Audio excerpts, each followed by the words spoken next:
What you are about to listen to is me, Pastor Michael Bowman, as I think out loud about and try to apply the scripture to anything and everything that comes to mind. This usually happens in my car, so jump in and let's talk. The fear of God is not just kind of respect. It is a kind of respect, but in our day, there's this deep desire to remove from the idea of the fear of God any fear. And it's done out of a motivation to help people not be scared to, come before God, to not be so concerned with those frightening aspects of God's character that they would be too scared to actually approach him and come to know him. It's done in a way, often as an apologetic in a sense, because it's done to make the gospel and the truth of Scripture more palatable to people that are rebelling against God. But the fear of God is far more than just what we think of as respect, especially in such a disrespectful time. Respect for us is so minimal.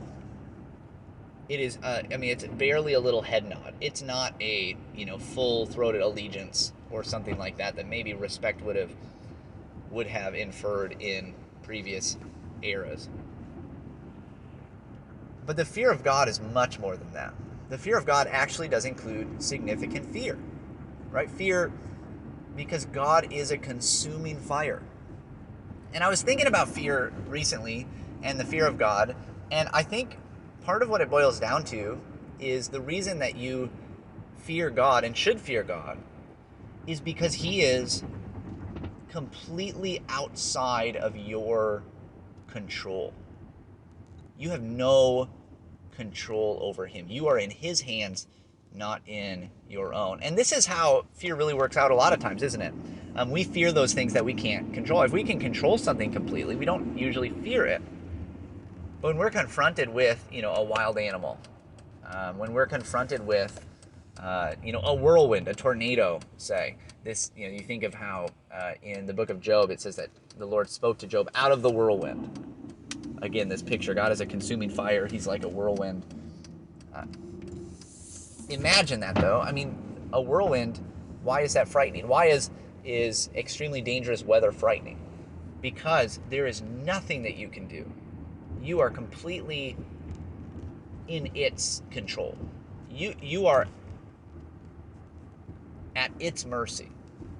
Well, in the ultimate sense, this is true with God. You are 100% at his mercy. The fear of God is recognizing that. It's recognizing that God is in total, complete control over you, over your eternal destiny, over your soul, over everything that will happen to you, and he gets to do what he wants. To fear God is to accept that.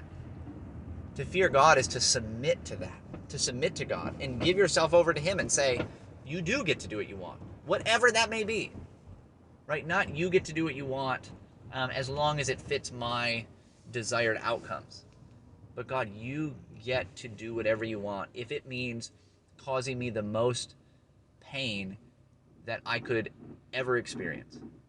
You get to do whatever you want in that if you decide that I may not enter your glory, that's up to him. It's submitting yourself ultimately to him. Now, this is how you actually save yourself, right? This is actually how you rise, is through death. This is how you become exalted. It's through humbling yourself before God. But that first step is necessary. You can't hide from the grave. You can't hide from the cross. You have to be willing to go through it if you want to rise. In the same way, you have to humble yourself if you want to be exalted. And you have to